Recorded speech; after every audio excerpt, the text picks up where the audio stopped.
Let me hit the OK button there. So what I wanted to say is that I think a lot of the reason that people don't worry about their worry enough is they start out as a worrier and they get depressed, and their depression is much more painful.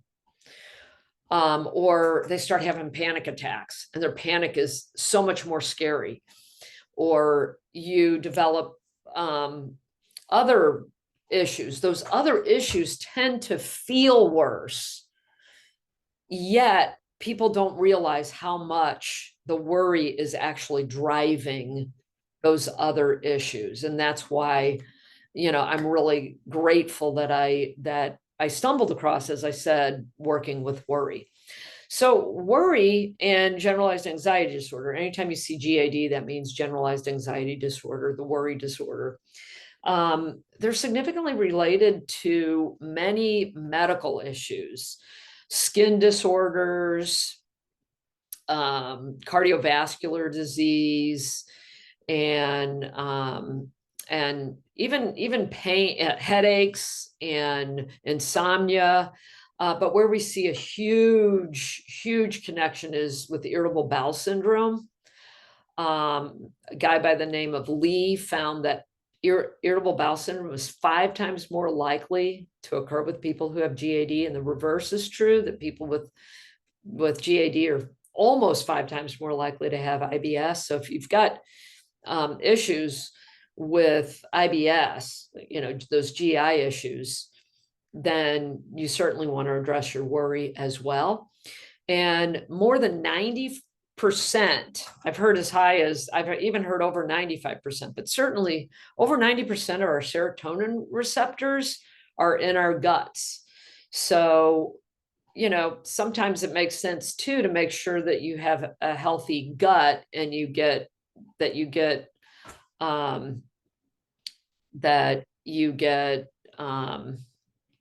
what am I trying to think of? Digestive enzymes and probiotics. I'm not a doctor, but some people actually feel that their anxiety is better when they take probiotics and digestive enzymes. And of course, medical utilization is very high. So during the course of this talk today, I am going to present you with some strategies. And most of the time, it's better if you do these strategies with your eyes closed, but I understand that some people feel too vulnerable with their eyes closed.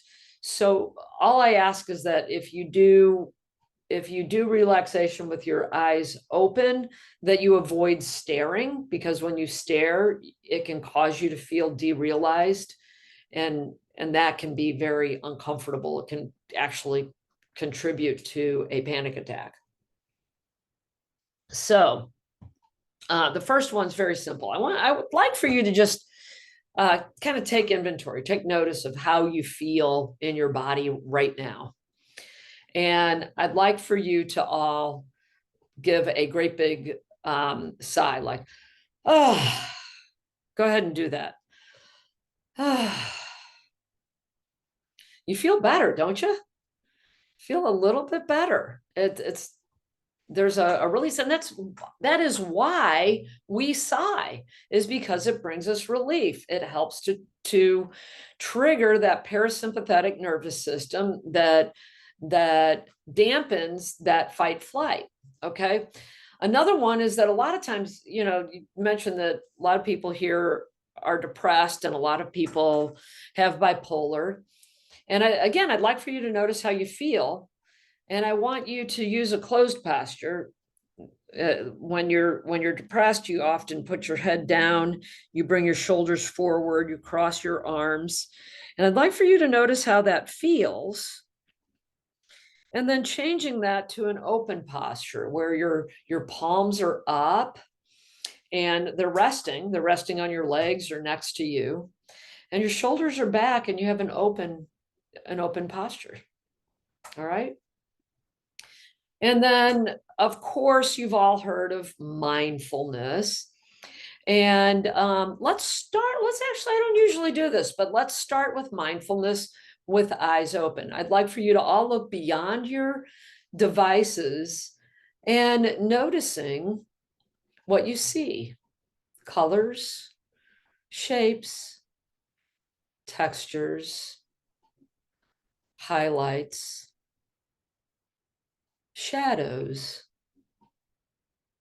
and also noticing what you feel, noticing the position of your arms and legs, noticing where your hands, arms, and legs are touching one another, being mindful of your clothing, jewelry, glasses if you wear them,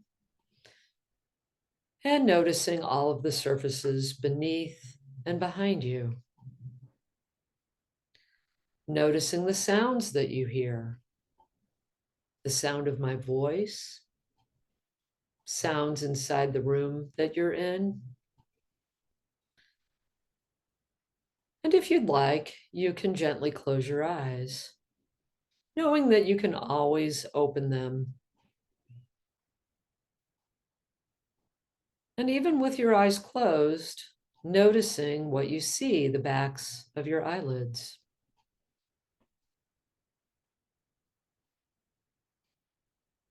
Hearing the sound of your breathing.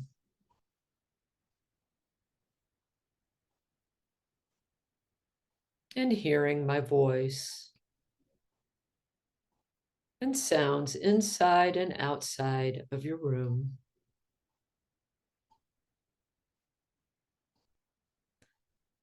And when we're focusing on the present, when we're focusing on our senses, we are in the present. All worry is about the future. All regret is about the past. So when we're focusing on the present, we're free from worry and regret. And it's normal when you're focusing on your senses to begin to think about something in the future that you're concerned about, or thinking about something that happened yesterday. And when you do, knowing that this is normal, congratulate yourself for recognizing it and gently bringing yourself back to the present.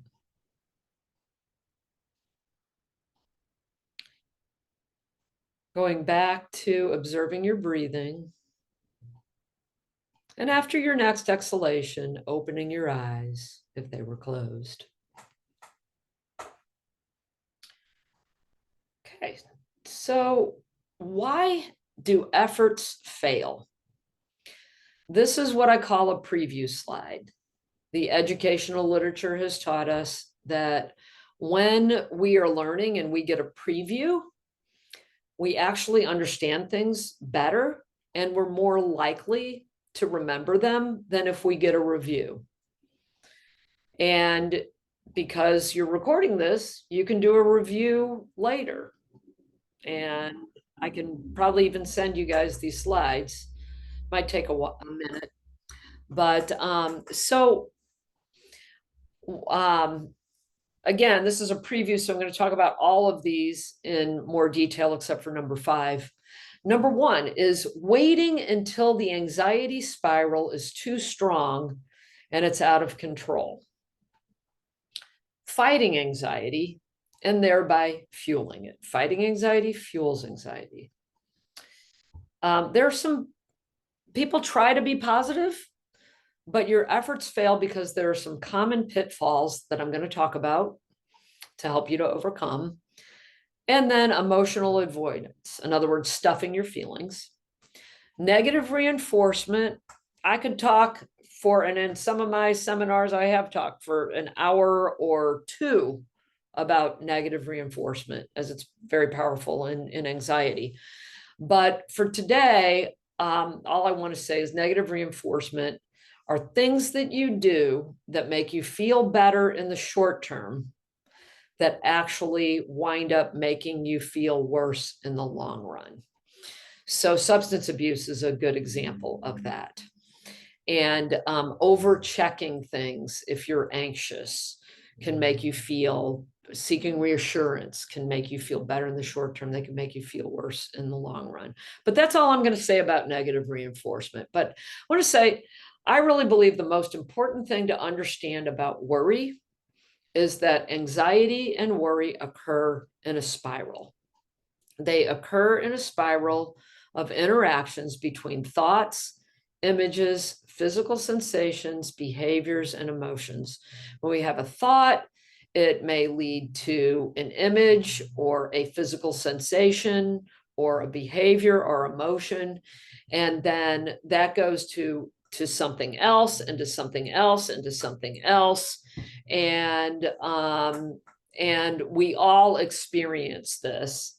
Now, you may not have all 5 of these types of symptoms, but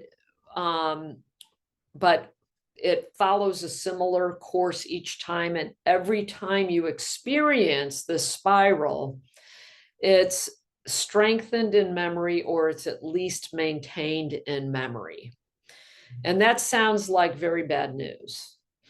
However, when we can catch that anxiety early, nip it in the bud, or prevent it from getting out of control, we can be very effective in reducing worry. So we want to nip anxiety in the bud. You've all heard that saying, a stitch in time saves 9.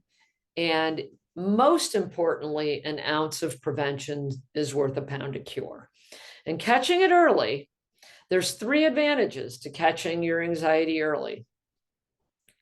First of all, is catching when it's weakest. And you see this in the medical community all the time.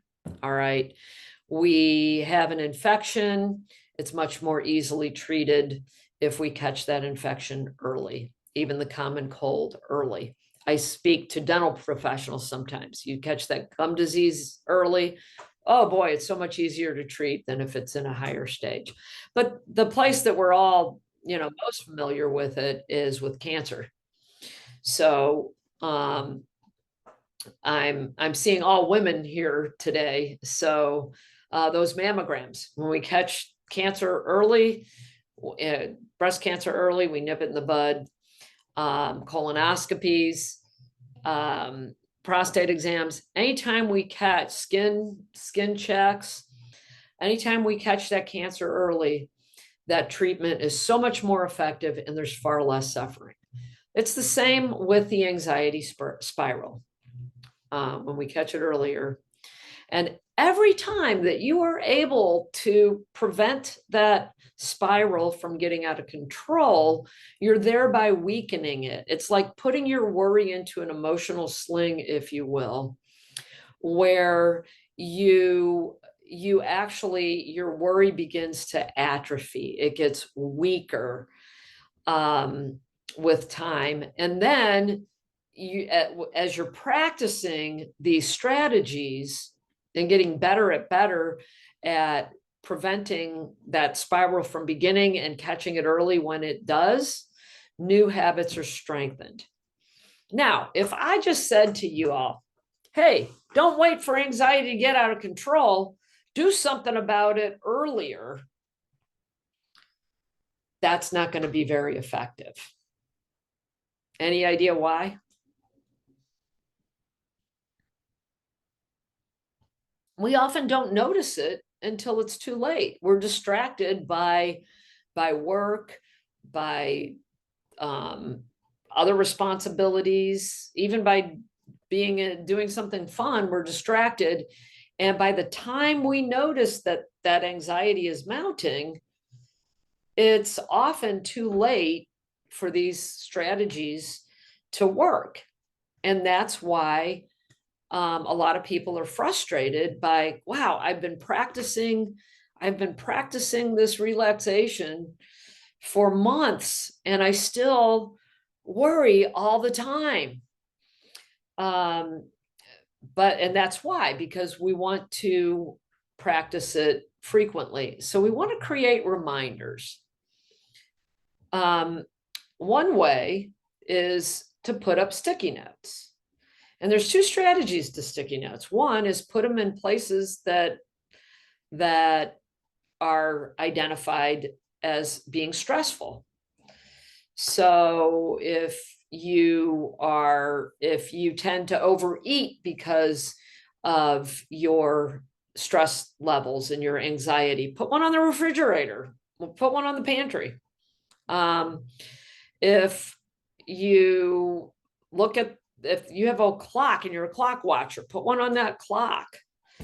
The list goes on, but also putting it in places that you'll see frequently, like light switches, the refrigerator, one near the toilet that you'll see when you use the restroom, one on your remote control or your TV, one on a book you're reading. The list goes on. And before I forget, when you notice that you're not noticing these reminders anymore, switch them out, because we kind of get immune to it. Like when you let's say you buy a new lamp, or you buy a new piece of art, and you walk into the room, that's the first thing you notice. But after a while, it just blends in with everything else and you don't notice. The same thing's going to happen with the sticky notes and all of the other reminders I'm going to talk about. Phones. Most of you are on your phones several times a day. So change your text tones to something different. You hear that different text tone? Oh yeah, that's a reminder for me to be focusing on the moment. Or, oh, I'm home alone and I'm gonna let out a sigh. And if you change the wallpaper on your phone and all of your other devices, change the wallpaper. Oh yeah, I changed the wallpaper to remind me to use my strategies, the ringtones, maybe even where you put your phone. All right, so active relaxation is key. And I can't emphasize this enough. So, back in the late 80s, there were some clinical researchers who thought that, if we teach people cognitive therapy, how to think more positively, think more healthfully, and we teach them relaxation strategies, it's going to be way more effective at treating worry and generalized anxiety than talk therapy and supportive listening. And the researchers were disappointed. There were some significant differences where cognitive therapy and relaxation therapy worked better. But by and large, these people still met criteria for generalized anxiety disorder. They still had clinically high levels of anxiety and worry, until a guy by the name of Tom Borkovic recognized this worry spiral and the importance of catching it early and nipping it in the bud and using relaxation multiple times a day. And I want to emphasize, I cannot emphasize enough, that these reminders, when you see these reminders, don't stop what you're doing. That'll drive you crazy. You'll have more anxiety if if every time you get one of these reminders, you stop what you're doing. So I'm going to demonstrate this right now. Right now, I am noticing the surfaces beneath me, and I don't have to stop talking. I can continue to talk to you, and noticing the surfaces beneath me keeps me relaxed. Likewise, you can do the same thing. You can notice the surfaces beneath you and behind you, or you can use a breathing strategy, or you can use any strategy really that you use to relax. You don't have to stop listening to me, and that keeps you a little bit more relaxed. And once this was introduced, the numbers are astounding. 90%, more than 90% of people no longer met criteria for generalized anxiety disorder after learning the active relaxation and catching anxiety early. And if you're if you want to look this up in the literature at all, it's called applied relaxation. That's what Borkovic, the inventor of it, calls it. But I like to call it active relaxation. So the next slide is. Can I just ask a question quick? Absolutely. Yeah. What did you say? Active relaxation, and another person called it what?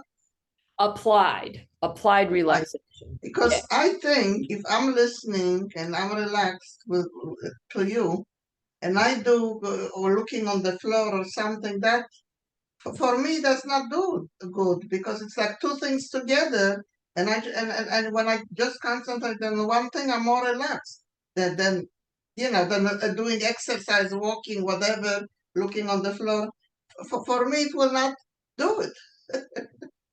Okay. So you may want to consider briefly then focusing completely on if doing two things at once doesn't work. Now, I will tell you this, that if you're doing something like a lot of people do boxed breathing, you can't do boxed breathing because you're having to count and you're not going to be able to listen to me and count at the same time.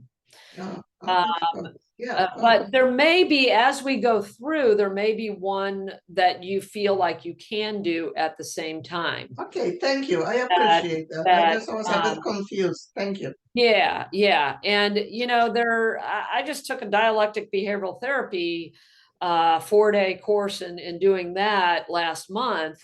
And he was saying, we can only do one thing at a time and focusing on one thing at a time. And then he No, we can do a lot of things, but for me, it will be stress. Yeah. So, but I think it's that we can only do one left brain thing at a time. And that left brain thing would be, for instance, listening to the words that I'm saying. But we can also at the same time do a right brain thing, which may be letting go of any tension that we don't need. It might be noticing the surfaces beneath us. Yeah, like grounding. Yeah, grounding. Yeah. So what I would say is experiment with some of the things that we're going to do today and see if there might be something that you can do at the same time more readily. And if not, then you may only want to do it. You may only want to do it for a moment so that it doesn't really interfere with your day. Yeah. Understood. So, thank you. muscle, oh, you're welcome. Muscle tension. Muscles run from head to toe. So when our muscles are tight, it can create a lot of discomfort. That's one of the reasons why nicotine is so addictive, is because it relaxes the muscles and is a stimulant on every other part of the body. So differential relaxation is actually what, if I taught you progressive relaxation, it would take our entire time, because it takes me over an hour or right around an hour to teach it. But at the very end, they do differential relaxation. I do it after that first session, but in any event, we can do differential relaxation at any time. It's very, very simple. It's just noticing really the difference between tension and relaxation. So just right now, noticing any tension in your body and letting go of any tension that you do not need. So I see at least one of you has your head rested. So if you have a head rest, you really need no tension in your body whatsoever. But if you don't have a head rest, the only place that you should need any tension at all is in your neck. So to hold up your head, because it actually, if you don't use that tension to hold up your head, your neck's going to feel a whole lot more uncomfortable. So letting go of any tension that you don't need, least amount of tension. And now I'm going to ruin it. Now you don't have to stand, but I'm going to suggest that most of you stand. All right. And while we're standing, I'm going to talk a little louder so to make sure that I'm picked up on the microphone. Using the least amount of tension, letting go of any tension that you don't need. So where do you need no tension? Anybody, feel free to chime in.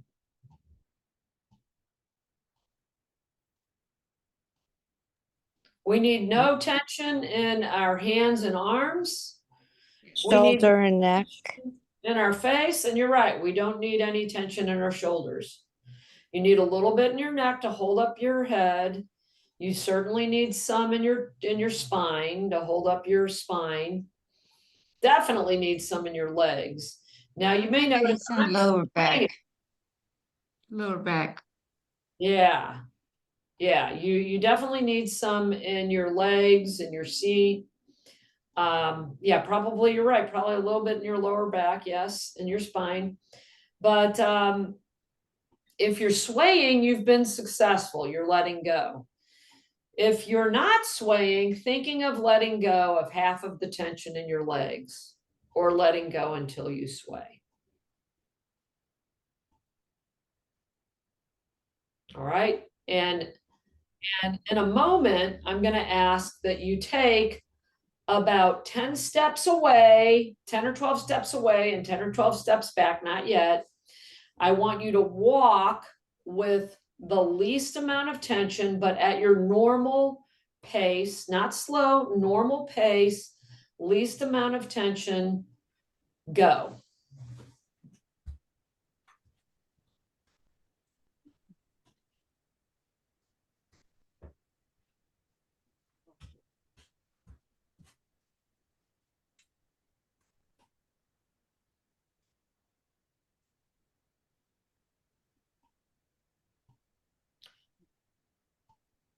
Okay.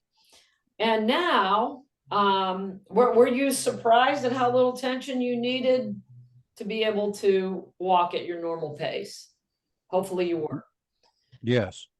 Good, good. And so now, sorry if any of you sat down after that, because we're going to do one more. This time I want you to take that same course, the same place that you went, but I want you to act like you're in a bit of a hurry. Not so big of a hurry that you have to run or that you have to walk as fast as you can, but to be mindful of keeping your face and your hands and as much of you relaxed, but walk really quickly that same course. Go.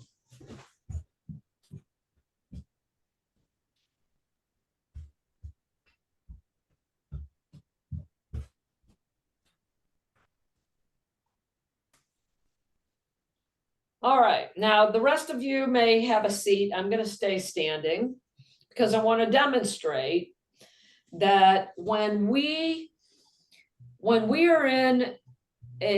a day that is very, very demanding, we have a lot on our plates, a lot to accomplish, a lot to do.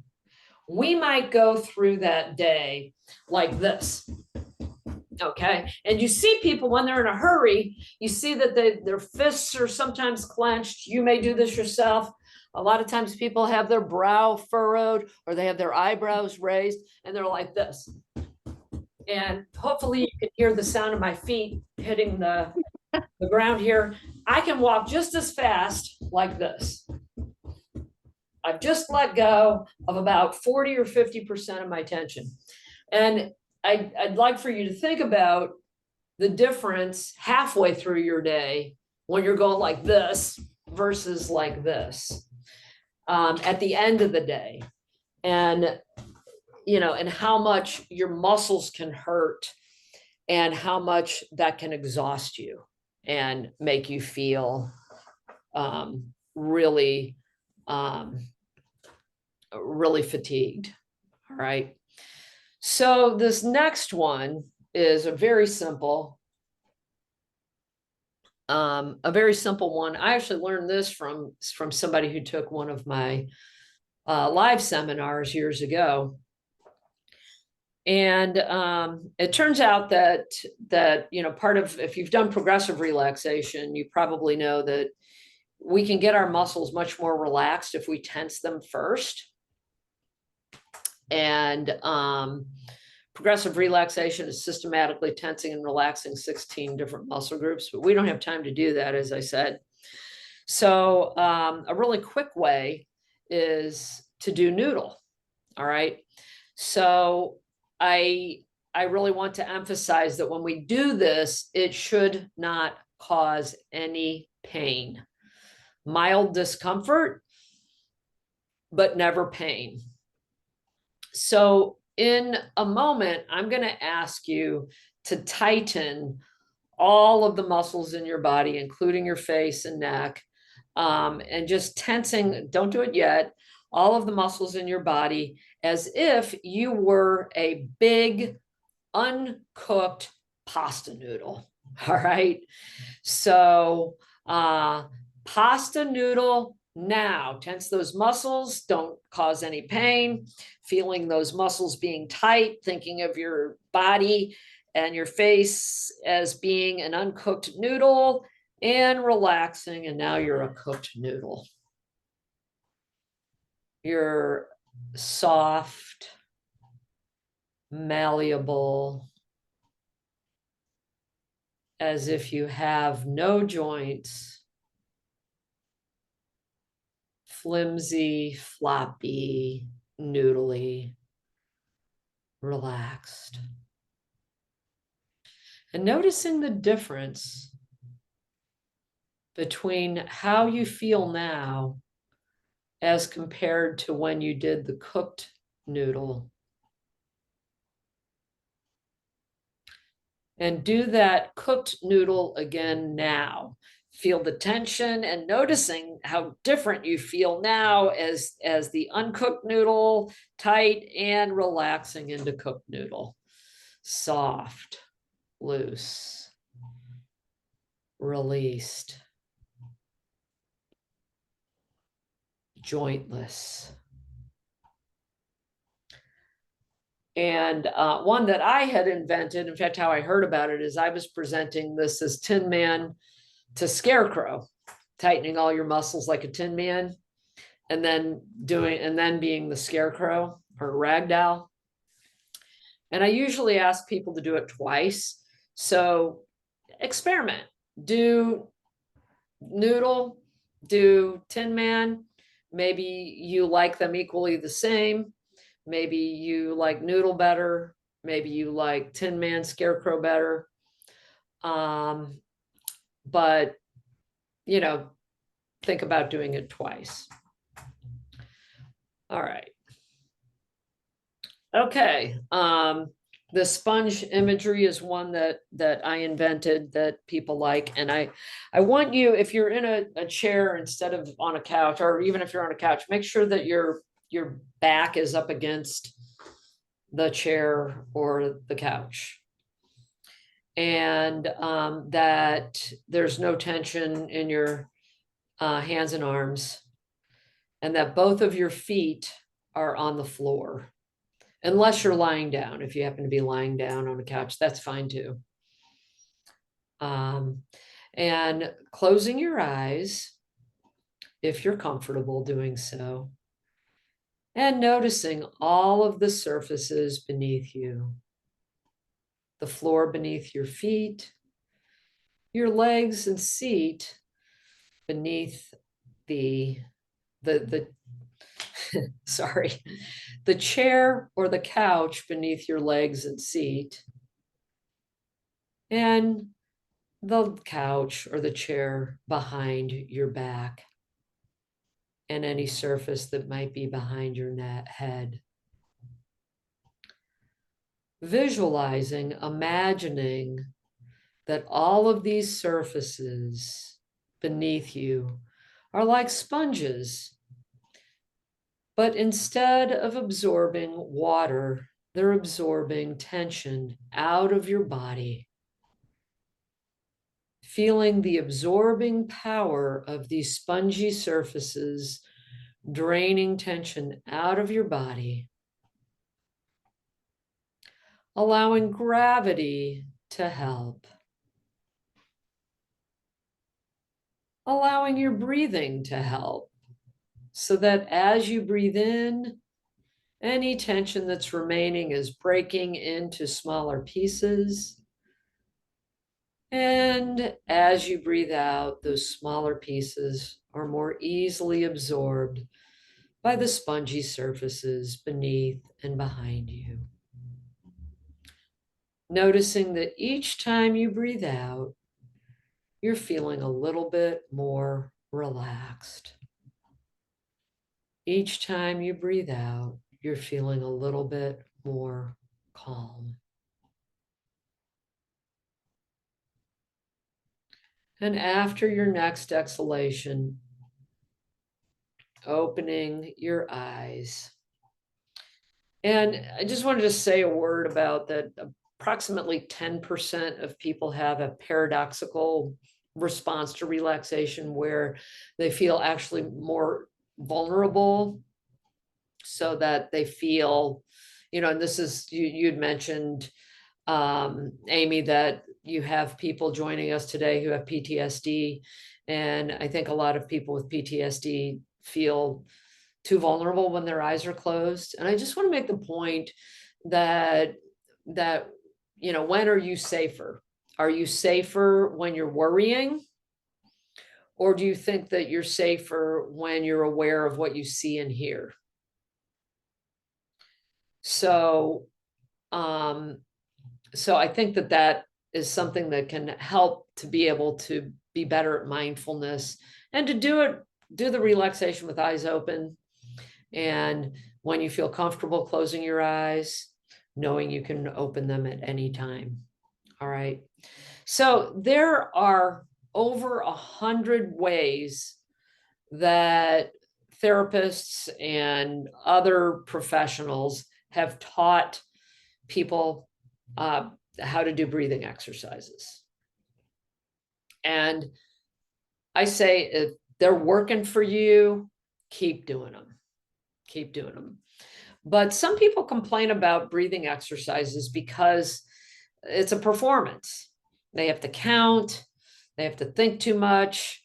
They're worried they're doing it right, or they're holding their nose on the one nostril while they breathe out the other nostril, or doing all kinds of other stuff. Again, if it works for you, keep doing it. But if you're somebody who you're like, gosh, I don't like to do the breathing because it makes me anxious to do all of that stuff. I just like to do mindful breathing. So we're going to do that now. So again, closing your eyes is optional.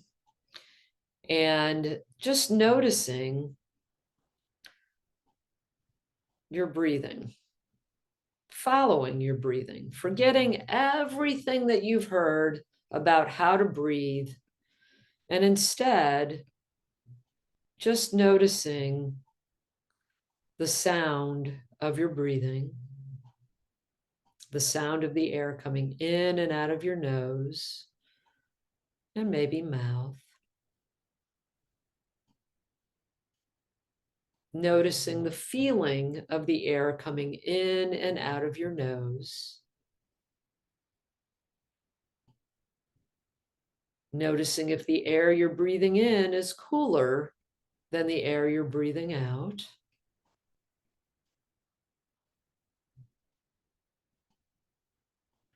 And feeling your lungs expanding as you inhale. And feeling them relaxing as you exhale. Noticing if your belly is rising as you're breathing in.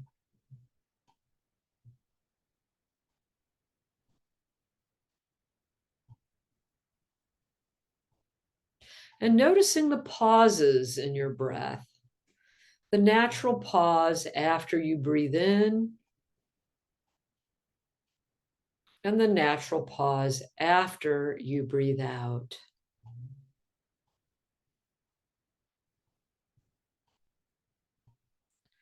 Naturally, the pause after you breathe out is longer. If you'd like to take a little longer after you breathe in, that's an option.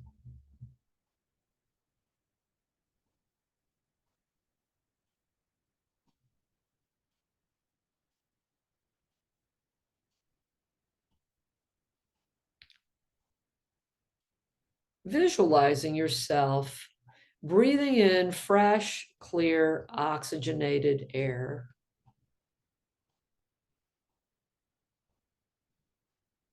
And breathing out a warm color like red or yellow or orange.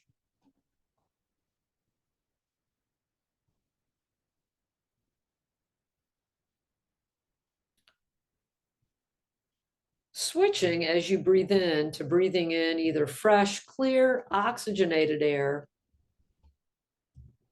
or a cool color that you find to be relaxing, like blue or aqua.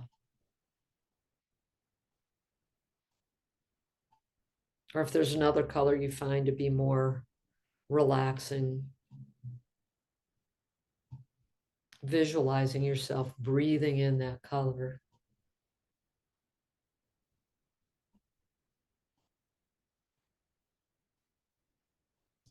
If you still feel anxious, or when you feel anxious in the future, thinking about what color that anxiety feels like it is, and visualizing yourself gently breathing out that color, never trying to force it out or push it out, instead just allowing it to escape and allowing the air that you're breathing in to slowly, naturally replace it.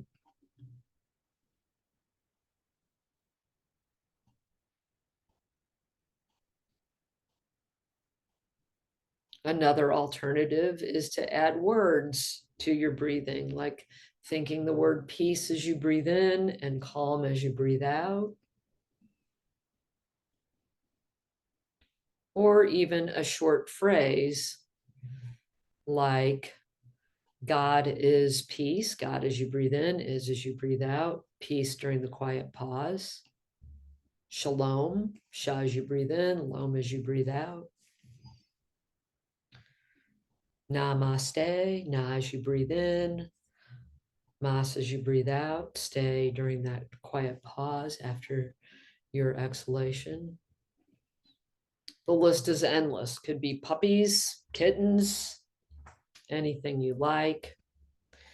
But during that next pause after you breathe out, thinking the number 3, during that next quiet pause, the number 2,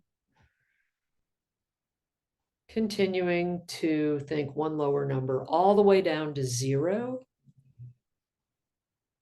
and then taking one more breath. And when you're ready, you can open your eyes.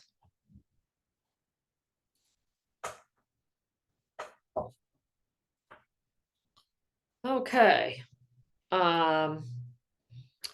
So hopefully you're not in a food and relaxation coma now.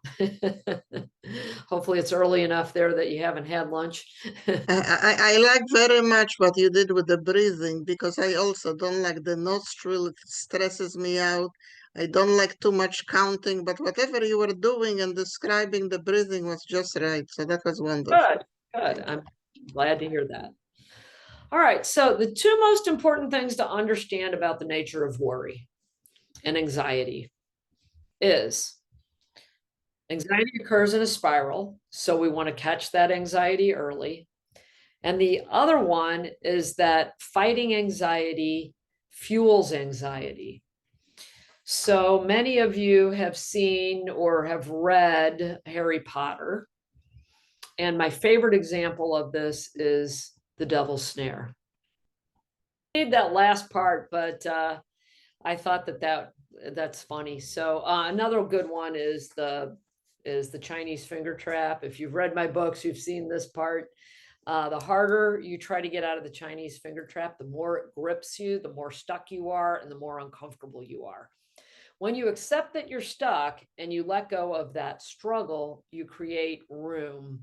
You're less stuck, and it's easy to use your thumbs to get out of it. Presenting this metaphor to anxious people resulted in greater reductions in anxious thinking, physical sensations of anxiety, and avoidance behaviors, anxious avoidance behaviors, than teaching people diaphragmatic breathing. And it took, what, 30 seconds to do this. You know, try softer, not harder. Invite it, don't fight it. Visit it, don't live in it. And I always like to talk about someone that we'll call Jane. Jane was a, you know, that's a pseudonym. That wasn't really her name. And she wants me to tell this story. I'd already been doing mindful acceptance for probably about, 5 years at the time that I met her. And she was having 8 to 10 panic attack, full-blown severe panic attacks a week. And she came in one afternoon and she was having the worst panic attack I've seen in what is now over 30 years of practice. And she was hyperventilating, she was flush, she was shaking, she was crying, and she said that her heart was racing. And I asked her to close her eyes, and she says, there's no way I could do any relaxation right now. And I was like, yeah, you're right. And this is the caveat. This is the exception to that relaxation strategies do not work when your anxiety is out of control. But mindful acceptance can work when your anxiety is out of control. It's the only thing that can work except for drugs. And I don't advocate those for treating panic and anxiety. Anyway, she was having this panic attack, and I said, yeah, I agree with you, but would you be willing to close your eyes? And she did. And I said something like this, and this is a free download on my website, Anxiety St. Louis. I can send Len or Amy, I can send you that link. In fact, I think it might be on here somewhere later, but very similar to what I'm going to do. So she closed her eyes, and I said, noticing where your anxiety is located in your body, being aware of how much space it takes up, thinking about what color it would be if you could see it, and what texture it might be if you could see it and feel it. Noticing if it's moving or still. Accepting it even though you don't like it. Allowing it to be there even though it's uncomfortable. If it increases, allowing it to increase. If it decreases, allowing it to decrease, but letting go of trying to change it. It was about that long. She had a big smile on her face. And when I asked her to open her eyes, she said, I was trying so hard to fight it, but when you gave me the permission to feel it, it went away, and I'm almost calm now. Now, unfortunately, not everybody is able to give themselves the permission to feel it. And I want to be clear that accepting it doesn't mean that you don't want it to change. It's more that you're not fighting it. Just like the devil's snare, when they stopped fighting it, it let them go. Okay. So some people won't get it, but then for some of you, those metaphors will be helpful. And there's more metaphors in my book. So awareness, another way to think of this is awareness cures trying fails. And I really believe that I can't prove it and I may be wrong, but I believe that when we fully accept our emotions, that the healthy emotions persist, because there's sometimes it's really an advantage to feel anxious because we get out of a bad situation.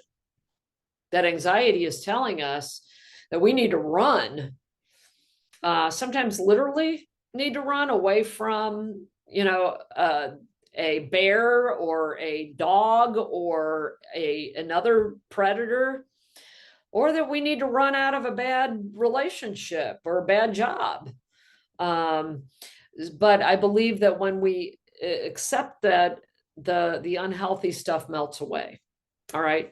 So awareness cures trying fails. So just like we did with the physical sensations, sometimes just observing your thoughts can help.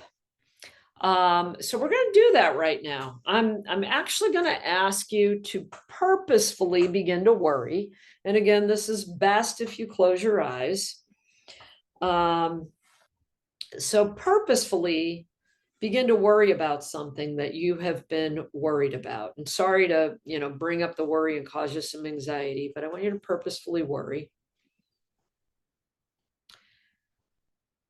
Shifting now to just observing your thoughts.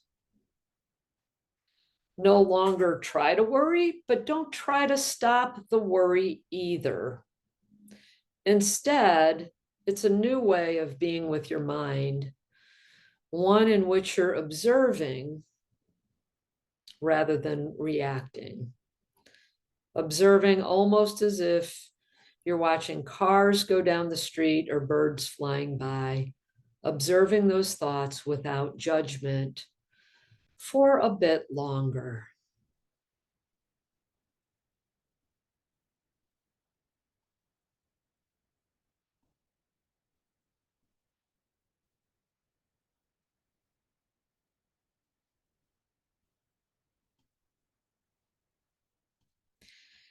Now, most of the thoughts that you had were repeat thoughts, thoughts that you've had before. You may have had some new thoughts like, why is she having us do this? Or this is stupid. But what I'd like for you to do is for you to bring up the same worry, or maybe you bring up a different worry if observing really helped.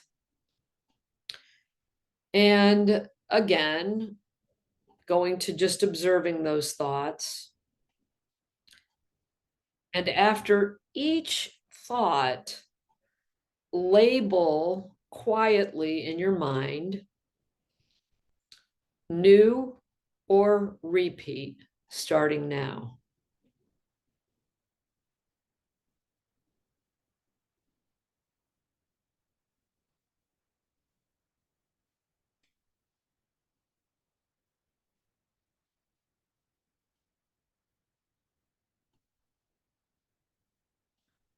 If that wasn't helpful, change your labels to helpful or not helpful. So each thought, after you've had the thought, label that thought as helpful or not helpful.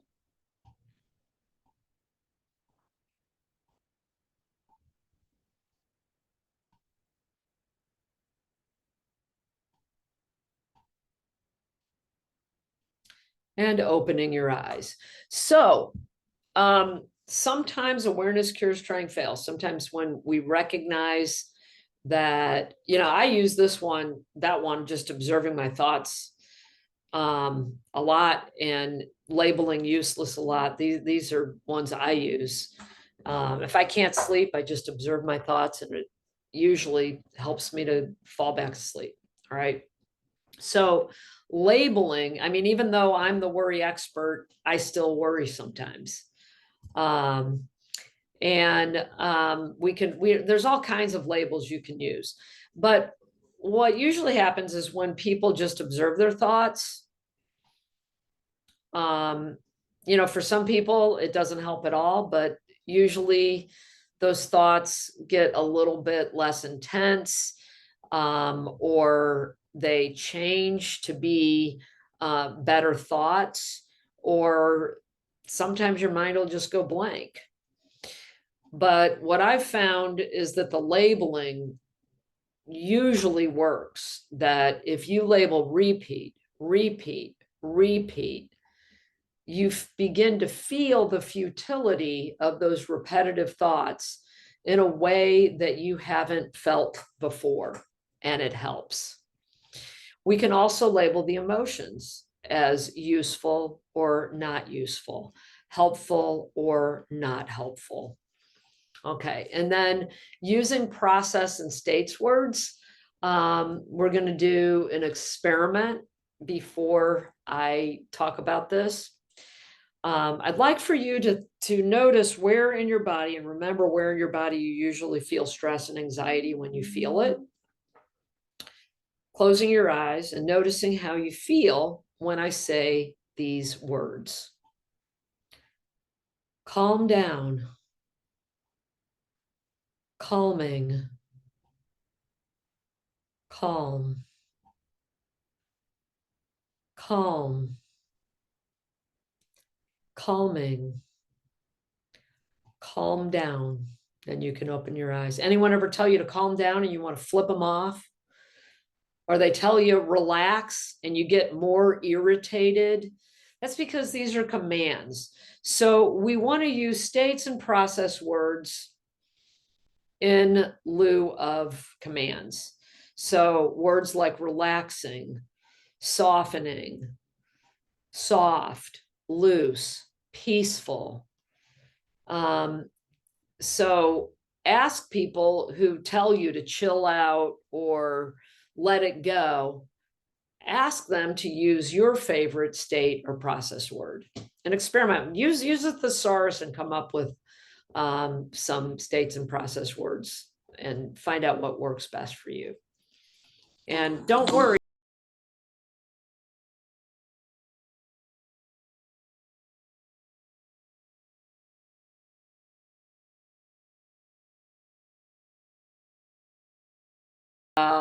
Don't worry, problem solve. Okay. Very, very simple is that if there's something you can do about your worry, think up solutions, come up with a plan. If there is no solution, it's not worth worrying about. And we solve problems better when we're relaxed than we do when we're anxious. So if you have a problem to solve, get relaxed and ponder it instead of being anxious and pondering it. This is one of my favorites. Worry postponement. I love how she shuts the door. She's leaving her worries on the other side of that door until tomorrow. And this is a pretty darn effective strategy. So, let's just say you're eating dinner and you're worrying about work, and you make a decision. You're like, I want to just enjoy my dinner. I'm going to postpone my worry. I am going to think about this.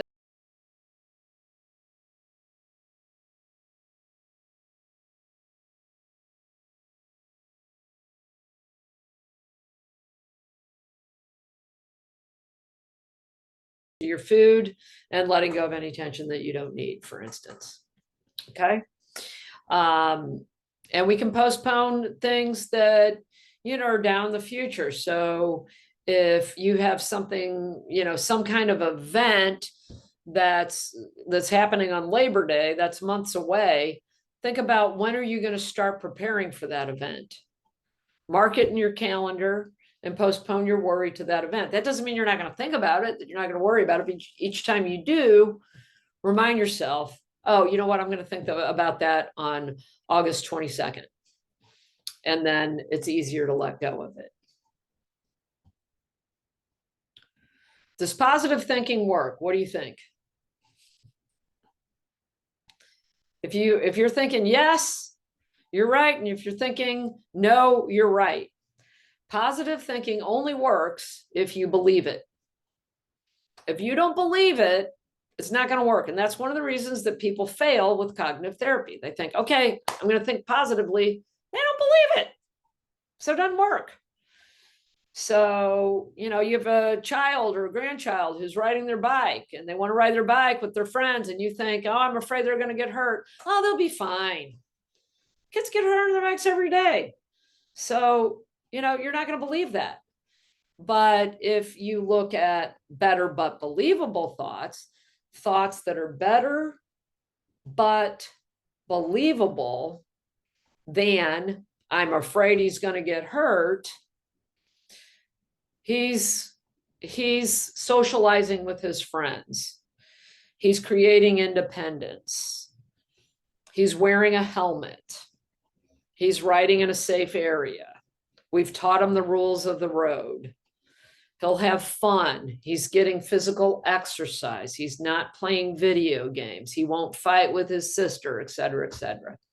So very simple, better, but believable. So when you're thinking negatively, think of something that's better, but believable.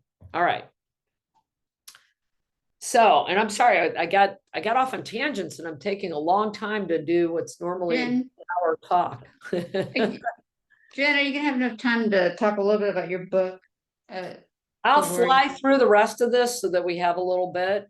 Just expand a little bit on it. Okay, great. So I'm going to hold all questions until the end here. So suppressing emotions has poor outcomes for anxiety and depression. So when we stuff our emotions, it's a poor outcome. This is a fact. People who do more emotional expression, whether doing therapy for depression or for anxiety, do better have better results with that therapy if they do more emotional experiencing. So I'm going to use this example of we'll say you have a dog and you live in a quiet cul-de-sac and you have an electric fence and the dog is running around in the front yard, and somebody comes flying through the neighborhood, loses control of his car, kills your dog. What two emotions are you going to have? Everybody says some form of sad and mad. All right. Why? Because these are healthy emotions. We want to feel these healthy emotions. So it's okay to yell at the guy. It's okay to weep. These are normal reactions. If we suppress it, it's unhealthy. If we express it, then we release those emotions. We get those emotions out and we process that stressful, that tragic event. But what often happens with people who have a lot of problems with being able to resolve these emotions is they don't accept these primary emotions, and they have these usually shoulds, like I shouldn't feel this way. I need to, I'm embarrassed that I yelled at the guy in front of my neighbors. I'm embarrassed that I'm shamed that I wept. And that leads to these secondary emotions where people get caught up in, and it's not resolved. So, you know, even if you have to delay these emotions until expressing them feels more comfortable, find a place to express these emotions. So the stressors that we experience, that our ancestors expressed, experienced, their sympathetic nervous systems were virtually the same as ours are, but they were much more adaptive for them, because when their stressors were almost always such that if they ran or if they fought, it would neutralize and it was healthy and it protected them. But now we have much more stressful events. And I mean, much more sedentary stressors that we experience. And I'm sorry, this was left over from a slide that I did with cancer support community, and I failed to change that. So my apologies. But you know what your stressors are. So these are just some ways that help to tap into that vagus nerve to neutralize that fight flight response. Our yoga, qigong, and tai chi, singing and chanting. If you do that, you'll feel the vibrations. You know, do this in your car. Sing along in the car, sing in the shower, chant where you feel these vibrations in your neck, and that'll help to trigger the vagus nerve. And another really simple one is just gently massaging from the base of your neck to the base of your head. And that directly massages your vagus nerve. I didn't feel stressed, but after doing that, I feel more relaxed. Just sitting here right now, noticing how you feel, and smile. Make a fake smile. Now frown. Smile. Fake laugh. Come on, you guys, fake laugh. All right. It feels good. You feel better when you do that. And then the superhero pose.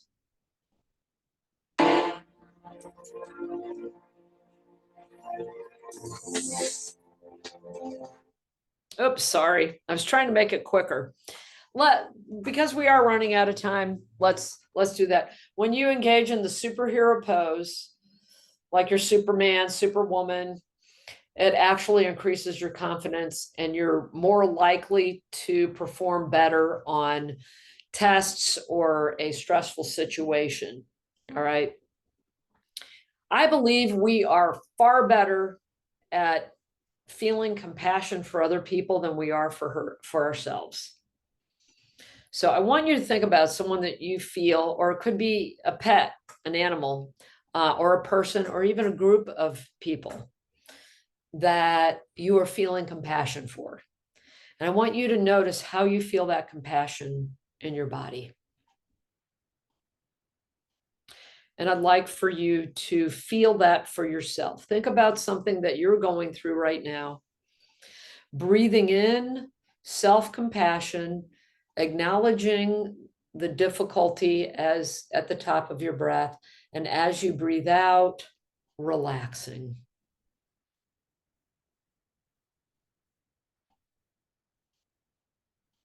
Breathing in self-compassion, and at the top of your breath, thinking about your difficult situation, and as you breathe out, relaxing.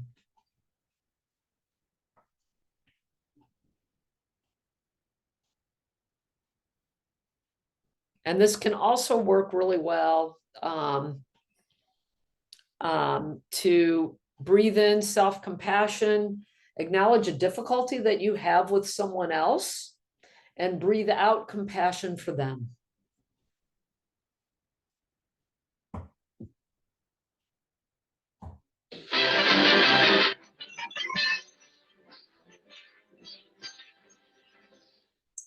All right. Thank you for attending, and I can answer some questions now.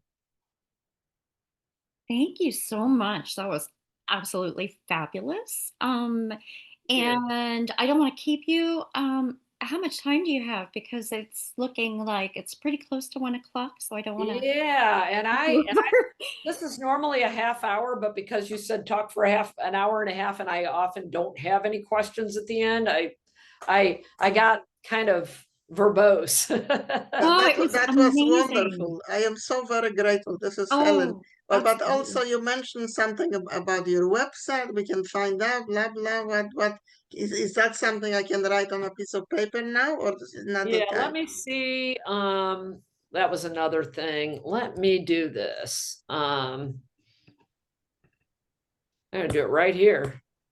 And I can make sure that I can send that as well to everybody.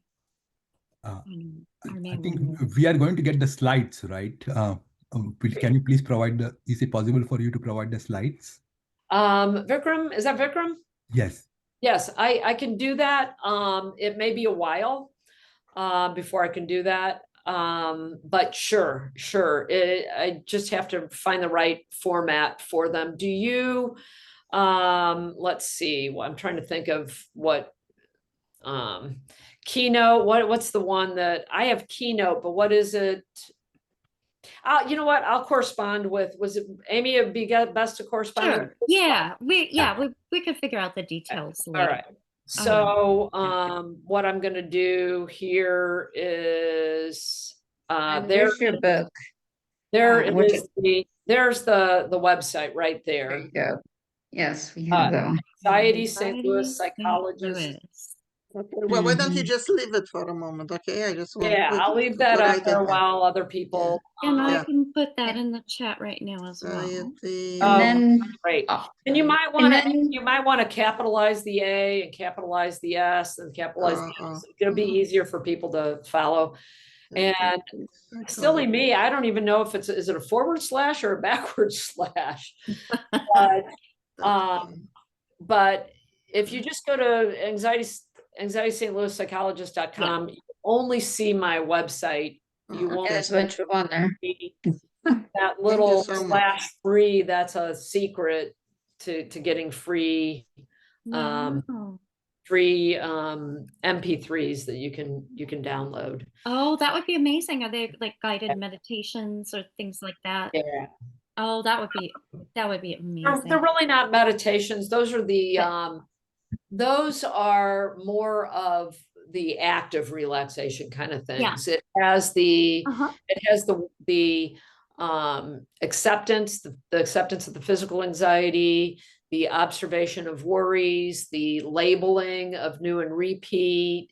It also has a walking meditation, active Beautiful. walking meditation that I guess that is and then there are ones there that you can purchase, but you don't need to do that.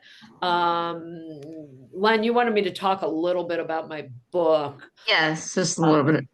Yeah, so I've had when I learned about the connection between when I learned about the results from our study where people who learned just relaxation, that their depression got better, and that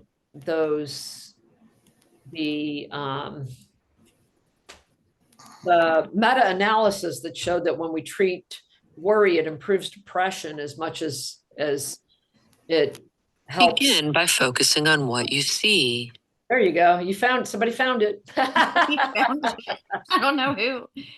And so that really motivated me to write this book. In fact, Pessy, the company that I worked for, wanted me to write a different book. And I'm like, you know what? I'm not going to write that workbook, but I will write this workbook. What do you think? And they said, sure. Okay. And so, most of it is really aimed at working with panic. I mean, with panic, not at all with panic. There's really only one chapter that really addresses panic. It's really mostly focusing on anxiety and worry. But because we found out that worry has such an effect on depression. However, there are some that are exclusively focused more on depression. Like cognitive therapy was invented for depression originally. And there's a chapter on the yin and the yang, that with everything that is bad, there's almost always a silver lining. And You the know, shoulds. I love the shoulds. The shitting on yeah. yourself. Stop shitting Okay. on yourself. I love that. Yeah, exactly. So don't stop shooting on yourself. And a guy by the name of Albert Ellis called it masturbation. I must do this, I must do that. And I believe behind all of these have to, shoulds, and need tos, there's a want to. There's a want, and it's about finding the want. So, you know, there's, you know, the one that I use is I need to clean the toilet. Well, first of all, you don't need to clean the toilet. You could let the toilet get really nasty, but why do you want to clean the toilet? You know, it's not like I want to clean a toilet. Nobody wants to clean a toilet. It's, I want the toilet to be clean. And then we can substitute coulds in there. Like, I could do it on the weekend. I could get my kids to do it as part of their allowance. I could hire a cleaning person. I could get one of those tidy bowl things, so I have to clean it less often, you know, the little blue stuff. So I have to clean it less often, you know. So that I won't want to clean it as often, I should say. So there we go. All right. Thank you. Nicole raised her hand. Nicole. Hi, I was just curious in the beginning when she was describing your work, Len, she said I didn't understand what it was that she was talking about before the books that she said she had and she used and she liked it. I don't- Oh, the cards. The deck cards. Oh, Therapy Cards. These are, yeah, here they are. I love these cards. I You know, didn't what I really couldn't like, find them. unfortunately, I can't find the cover. I don't know what I did with the cover, but, and these are on a ring. Oh, okay. It's a deck of 52 cards. The thinking cards are for cognitive therapy, ways to change your thoughts. The doing thoughts are more behavioral therapy, things that you can do differently. And so those have things on the back of them that tell you what to do. Yeah, being Okay. mindful. So I just happened to flip to this. Healthy anxiety. Anxiety is sometimes a healthy motivator to get out of a bad situation. I talked about that earlier. Consider whether your anxiety is a sign you should get out of a relationship, job, or other negative situation. So one of the being mindful, we talked about too, fighting worry fuels it. Try not to think of something is a sure way to think of it. Instead, gently move toward mindfulness and relaxation rather than resisting worry. Okay. You know, the why there's this thing called the white bear research. If you show people, this guy showed, Daniel Wagner showed a group of people a picture of a white bear, and he told them, don't think about the white bear. He showed another group of people a picture of the white bear, and he told them it's okay to think about it. 10 minutes later, he had everyone write a stream of consciousness. The people who were told to not think about the white bear were more likely to be thinking about the white bear.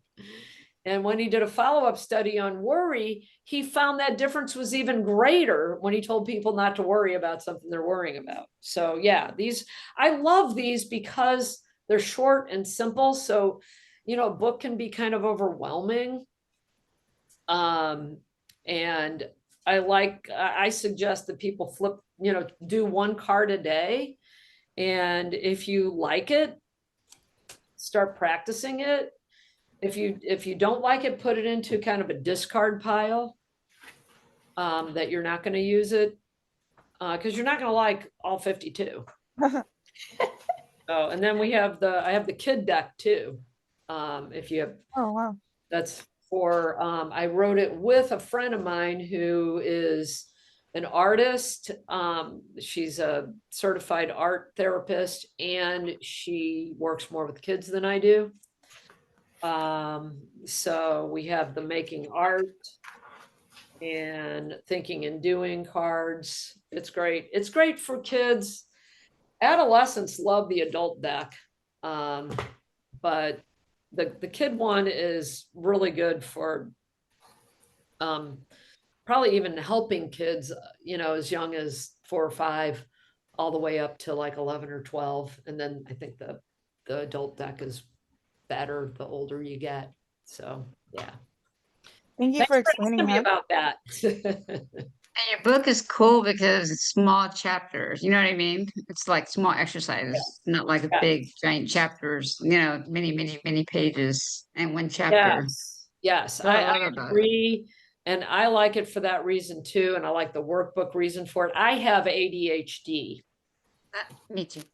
And so you may have been able to tell with some of my emails that I said, I'm kind of overwhelmed at the moment. No, not at all. So the doctor has her own challenges with ADHD, and that's why I'm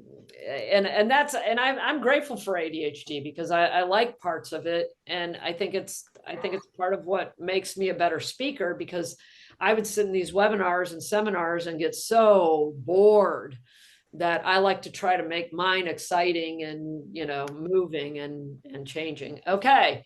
Where does one get those little cards for the children? What's that? Where one gets those cards for the children? You can get them on Pessy.com or on Amazon.com. Thank you. Pessy's PESI, or if you have Amazon Prime, you're going to have a better deal there because you don't have to pay for shipping. And I make less money on it that way.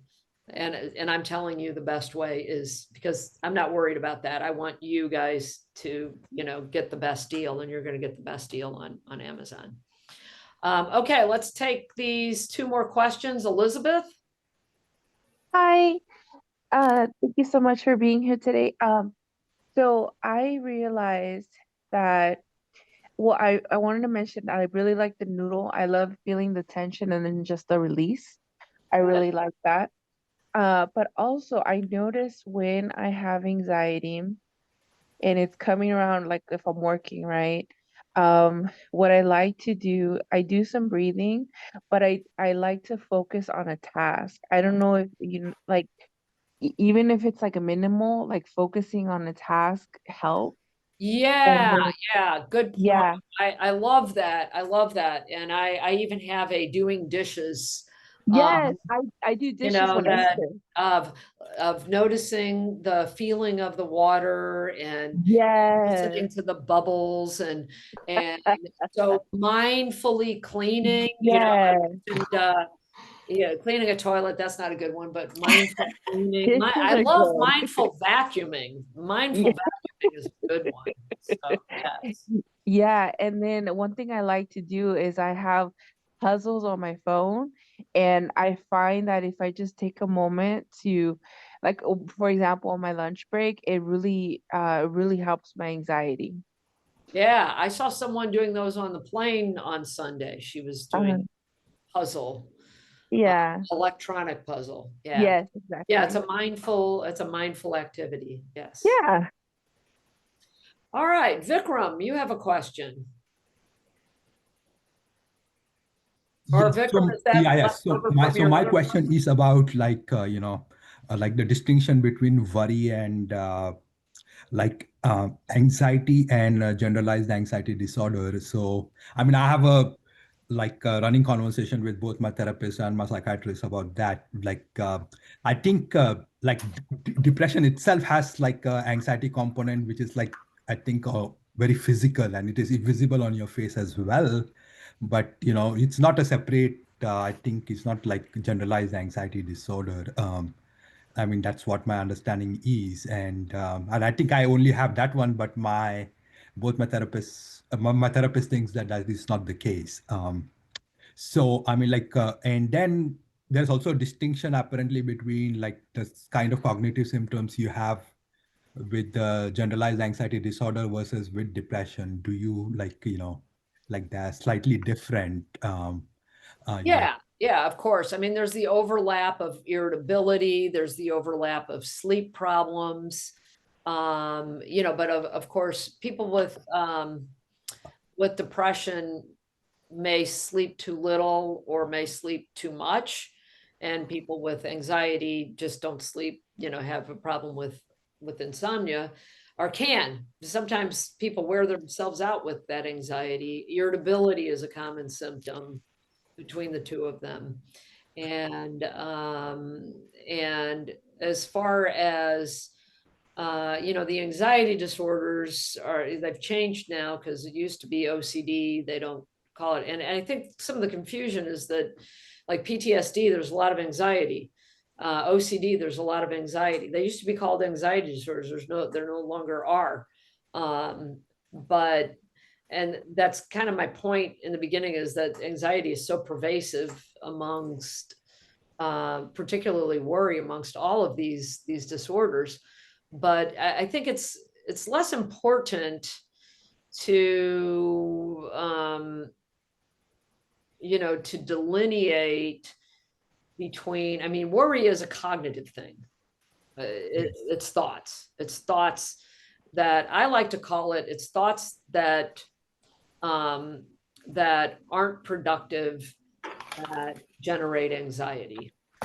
And we can be productive and plan and problem solve with or without anxiety. And we can have anxiety without necessarily having worry, because obsessions are obsessions. They're not considered worry. You can have anxiety in response to a flashback without really worrying. I think that what worry is you're worried about something in the future. Worry is future oriented. Even if you're worried about, you know, event that it took in that happened in the past, you're worried about how it's affecting the future. So anxiety is more like fight and flight. Well, that anxiety triggers more of that. is more general. It's more, you know, you can have, yeah, anxiety, you're likely to have that fight flight. And of course, you're going to have a lot more of it if you're having a panic attack than if you're, you know, worried about money. I mean, I think it need not necessarily be fight or flight, because I think a lot of people with depression, you know, if like I know from my personal experience, like when you look at them, you know, you can feel that they're tense and anxious, but you know, that is without any cognitive component. I mean, that's what I feel, because I'm not like worried about. Yes. And I've had people say, you know, I feel like I have generalized anxiety, but I don't really think so much in words. I just feel this pervasive, and it's almost like you're worrying with your body. You know, you know that there are some things coming up that you're worried about, but it's more that you feel anxious rather than that you're overthinking it. Yes. And Yes, Jennifer, it can also be not involved at all in this. I mean, that is what my experience is. So yeah, I mean, I think there are slight differences. So yeah. Okay, so I want to, because I want to move on. I have some things I want to get to this afternoon. Can we limit to any specific questions about the webinar, or specific questions about anxiety that you might have, that anybody might have? I just want to say thank you so much. This has been so helpful. Oh, I'm so glad to hear it. Yes, thanks so much, Jennifer. We really appreciate your being here today, and for helping us to understand sometimes a complex subject, and it helps us as facilitators to help the people who come to our groups in search of some relief. It helps give us some more tools for the toolbox. Good. I've been hearing a lot that that people will use the cards in groups, and that they'll just pick a card, and that particularly if there's a lull, Yes. that, hey, let's pick a card. All right, so Chrissy has a question. Hello, thank you for hosting this. I learned a lot. My question is, when my anxiety takes over, it's very crippling, and I tend to shut down. And I was thinking about the webinar as far as the spiraling. My spiral gets out of control. Yeah. Okay. So it sounds like you may panic. And I will tell you that a couple of things about panic is one, you really want to be mindful of maintaining your anxiety through, your relaxation throughout the day, many relaxations. When it gets out of control, use that acceptance thing from my that you can get from my website. Use that. And if that's not helpful, are you afraid of your symptoms, Chrissy? Do your symptoms scare you? Yes, my symptoms scare me, and sometimes I just want to give up. Okay, so if your symptoms scare you, you want to find a mental health care professional who does interoceptive exposure. There's never any guarantees, but I have cured people of panic in literally as little as one session. Not that it usually is that way, but it's usually 3. So you've heard that old adage, the best way to overcome your fears is to face them. Therapists who are trained to do this will help you to face what you're fearful of, those physical symptoms. So, like if people are afraid of being dizzy, I wouldn't want you to try this on your own, but if people are afraid of being dizzy, I would have them, turn their head from side to side for 15 seconds and get comfortable with that discomfort and learn to accept that so they don't have a full-blown panic attack. But again, that's just an example, but I would look for somebody who does interoceptive exposure and is comfortable with it. Particularly if this acceptance doesn't work, and if but you want to accept those. If you can accept those physical symptoms of the beginning of a panic attack, you won't have a panic attack. It's that, but with the panic attack, it's a much faster spiral than what it is with the worry. The worry spiral can take place over several minutes, and the panic spiral is usually seconds. So, but if that acceptance of those symptoms, with that acceptance